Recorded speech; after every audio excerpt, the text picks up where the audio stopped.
Capítulo 1. O Espiritismo e a Guerra. Outubro de 1914. Há já alguns meses que se tem vindo a verificar acontecimentos terríveis. Uma tempestade de ferro e fogo foi desencadeada sobre a Europa e os fundamentos da civilização foram abalados. Já não são milhares, mas milhões de homens que se chocam numa tremenda colisão, numa luta que o mundo nunca assistiu. O número de vidas humanas sacrificadas é tão grande que a mente fica atordoada. O próprio destino das nações está em jogo. Em certas horas trágicas, a França sentiu um vento de ruína e a morte passar por cima dela. Sem a ajuda de cima, sem a legião de inúmeros espíritos que tinham vindo de todos os pontos do espaço para apoiar os seus defensores, para aumentar a sua energia, para estimular a sua coragem, para inflamar o seu ardor, ela poderia ter sucumbido. Na presença deste drama terrível, como se no meio de um pesadelo, perguntamo-nos que lição emerge destes fatos dolorosos. Antes de mais nada, é preciso notar que estes eventos foram anunciados com antecedência. As advertências e previsões abundavam em todos os lados. Nós próprios sentimos a tempestade a chegar. Uma inquietação indefinível invadiu as nossas almas. Como disse um pensador, os grandes acontecimentos que abalam o mundo lançam a sua sombra. No entanto, a massa de seres humanos permaneceu indiferente. Durante 20 anos, a França, em particular, adormecera num sonho de bem-estar, de sensualidade. A maioria dos seus filhos teve como objetivo apenas a conquista da fortuna e os prazeres que ela traz. A consciência pública, o sentido do dever, a família e a disciplina social, sem os quais não há grandes pessoas, foram cada vez mais enfraquecidos. Os julgamentos escandalosos revelaram um estado de profunda corrupção. O alcoolismo, a prostituição e a baixa taxa de natalidade resultante pareciam condenar a nação a uma decadência irreparável. Os nossos inimigos consideravam os franceses como um povo acabado. Eles preparavam-se para partilhar os seus despojos.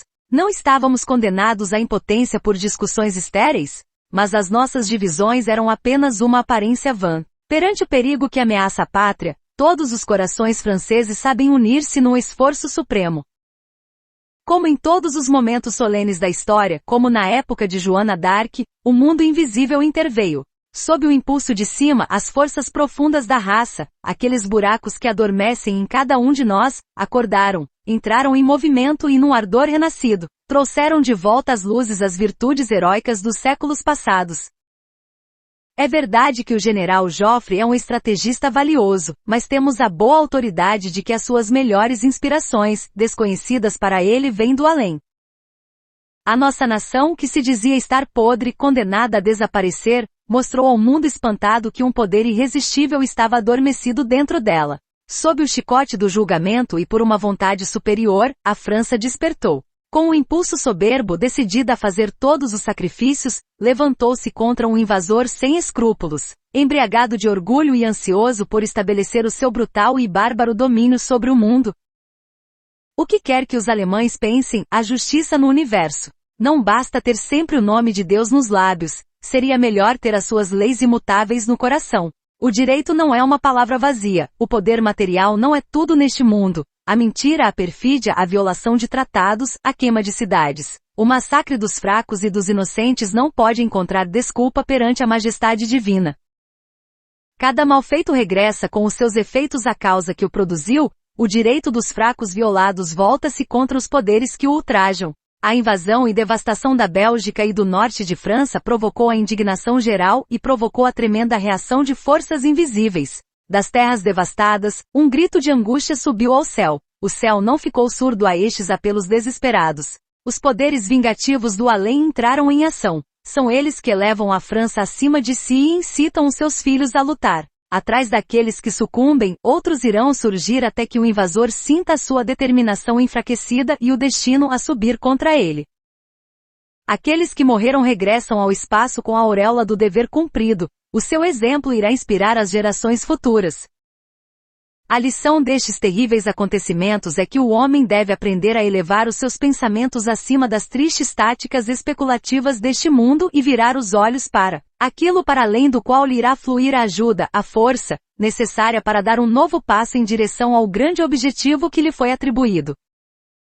Os nossos contemporâneos tinham posto os seus pensamentos e os seus corações nas coisas da matéria. Os fatos mostram-lhes que tudo na matéria é instável e precário. As esperanças e glórias que inspira são sem futuro.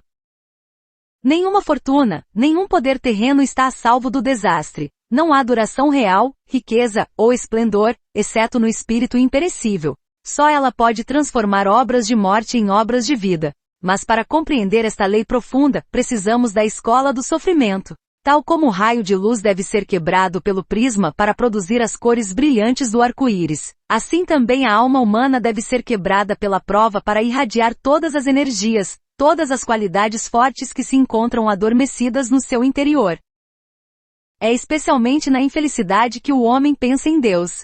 Assim que as paixões ardentes, despertadas pelo ódio e pela vingança, forem apaziguadas, quando a sociedade tiver retomado a sua vida normal, a missão dos espíritas começará. Que tristeza consolar! Quantas feridas morais a curar! Quantas almas rasgadas para consolar!